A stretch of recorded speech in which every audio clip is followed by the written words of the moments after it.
All right. Quiet up there. Hi, I'm Kevin from Atomic Abe, and today I'm here to tell you about the Gilligan's Island reunion movie that never got made. But before I can tell you about that, I have to tell you about the ones that did get made and laid the groundwork for an incredible project that the world will never see.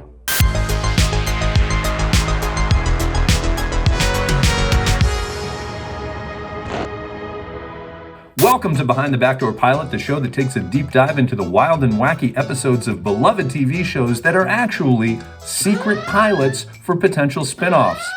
Subscribe to Atomic Abe and hit the bell to be notified when new episodes drop. Just sit right back. Gilligan's Island ran for 3 seasons in the late 60s, but it was rerun in such heavy rotation that it was on TV every day.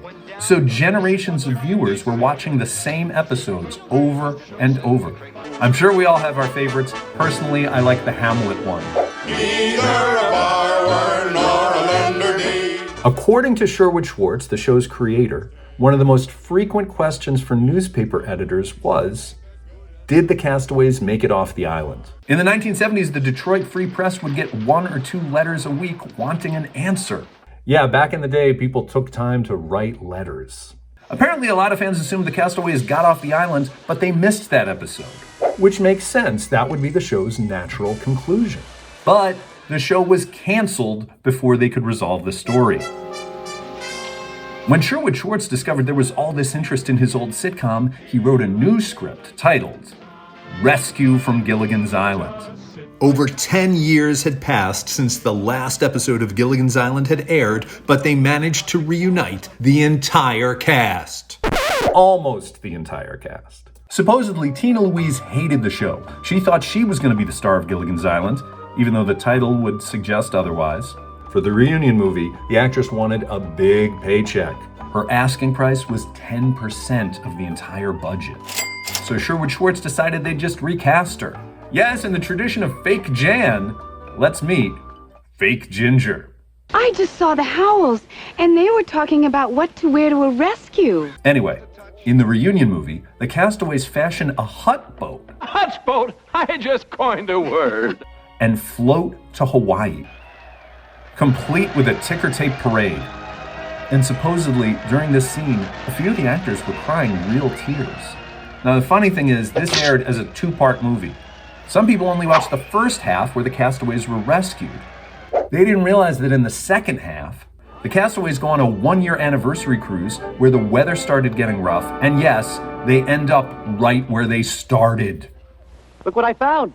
You have to admit, it's kind of brilliant. The same island. Poetic even. The movie got a 52 share. That means 52% of TVs that were on that night were tuned in to Rescue from Gilligan's Island. What a rating. But don't take my word for it. Ask Sherwood Schwartz. It was such a rating that every show suddenly said, hey, why don't we get the gang together and get ourselves a 54 share? It's true. The success of Gilligan inspired a trend of reunion movies. Maxwell Smart and 99 are back in town. Chaos is back in business. Join Herman and Grandpa as they go undercover on a mission of grave importance. Magical laughs for everyone when Barbara Eden returns as Jeannie. I've been out of town 20 years. And they'll shoot the works when you return to Mayberry. Right in the fast lane. Next, the original Brady Bunch cast is back for the wedding of the year. Both of us getting married at the same time. And some of those were backdoor pilots for a new series, but we'll save that for another video. After Rescue got the big ratings, NBC wanted a new Gilligan's Island series. It's a classic example of corporate thinking. The executives at NBC believed because this movie got a lot of viewers, it meant the public wanted more Gilligan. So the network ordered 7 episodes of a new Gilligan's Island series.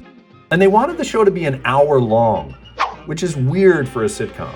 If you can think of a successful 1-hour sitcom, let us know in the comments. I can think of 1 or 2, I just don't know if they count as sitcoms. Anyway, Sherwood Schwartz did not like this idea. I said, no way, you cannot do this. Schwartz felt the cast was too old to carry an hour-long show with a lot of physical comedy.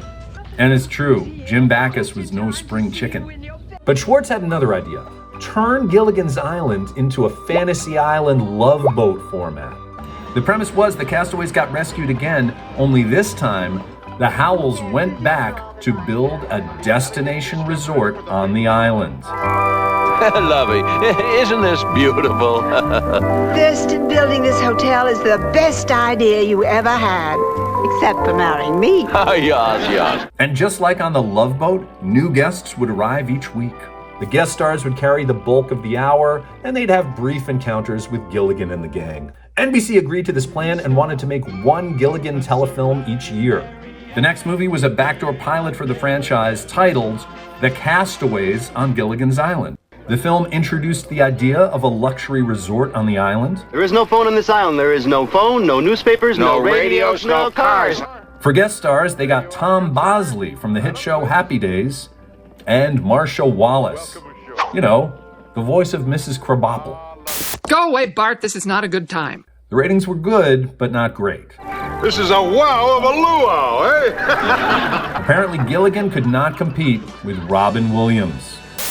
Mork and Mindy was a hot show in 1979. It won the night. Nanu.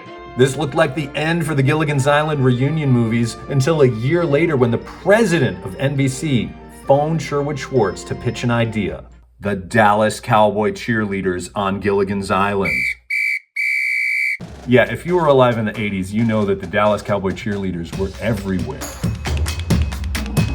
They offered a yin-yang of wholesome family entertainment with network-approved titillation. There was just one problem. The Dallas Cowboy Cheerleaders were not available. Some people would throw in the towel, but Sherwood Schwartz had a better idea. Yes, he rewrote the movie for the Harlem Globetrotters.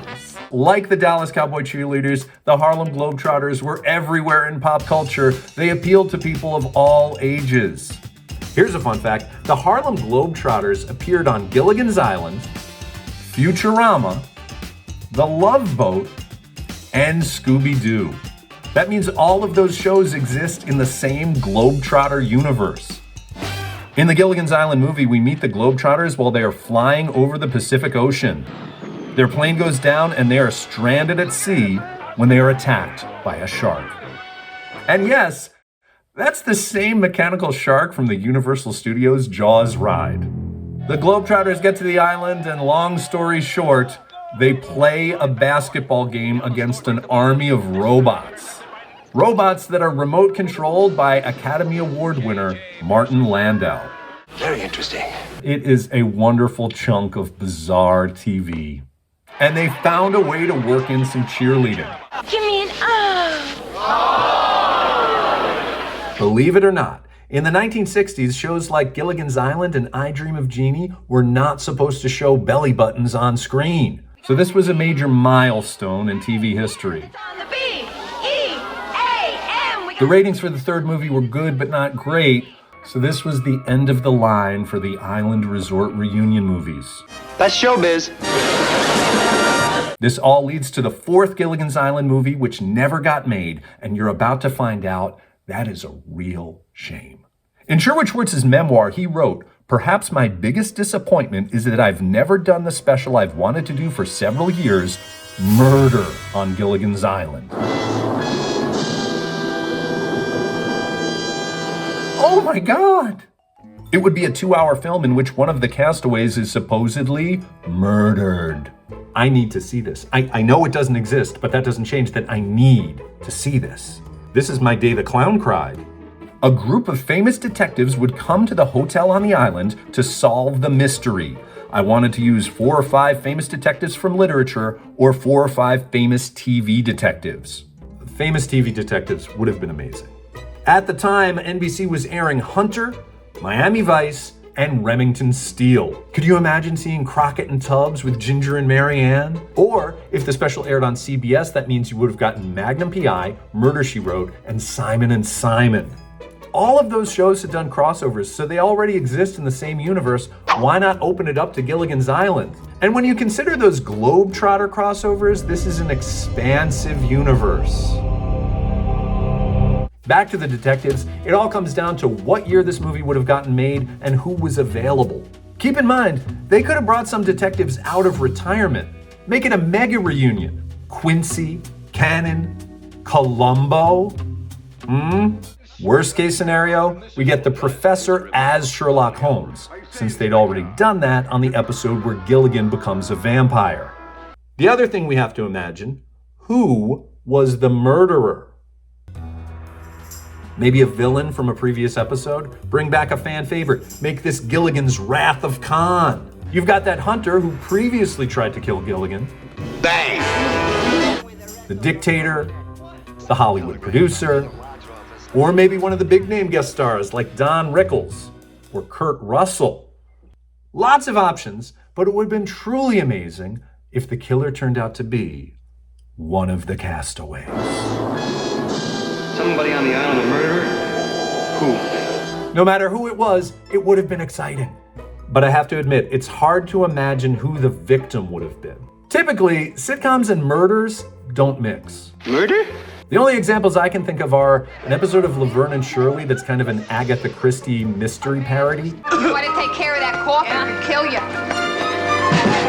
And a Halloween episode of The Jeffersons where they do a Rear Window storyline. I saw a man kill someone. And even then, the murder victim ends up being alive. Well, I'm just happy to know that the poor man I saw shot will be all right. If you look closely at that quote from Sherwood Schwartz, there's a key word. One of the castaways is supposedly murdered. So that means no one dies. Probably just Mr. Howell faking his own death for tax purposes. Come to think of it, they did a similar story on the original show. And today, we are richer for having known him. You bet you're richer, all of you. Still, this could have been an incredible movie. Sadly, the TV movie of Murder on Gilligan's Island never got made, but thankfully we do have the Gilligan's Island cartoon, the reality series. As one of TV's most beloved sitcoms, is now one of the most anticipated new reality series of the season. The other cartoon. Oh, yeah. The Gilligan episode of Roseanne. Gilligan! The Gilligan episode of Alf. Let's eat. Come on, Alf. Lunch with the castaways. Oh boy, oh boy, oh boy. And the Gilligan episode of Baywatch. Gilligan, what are you doing? That last one seems like a stretch, except that Baywatch was created by Douglas Schwartz, who's the nephew of Sherwood Schwartz. So at least one good thing came out of Nepo babies. For a while, there was talk about Warner Brothers producing a big screen version of Gilligan's Island starring Josh Gad. Let's take a moment right now to be thankful that that movie never happened.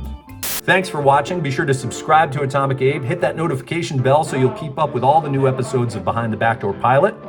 Want to support Atomic Abe? Click the thanks button to purchase a super thanks and receive your own animation and colorful comment for the comments section. Like this episode? Check out some of our other videos about TV shows that almost happened, like the many failed spin-offs of Murder, She Wrote. I made a deal with the TV people.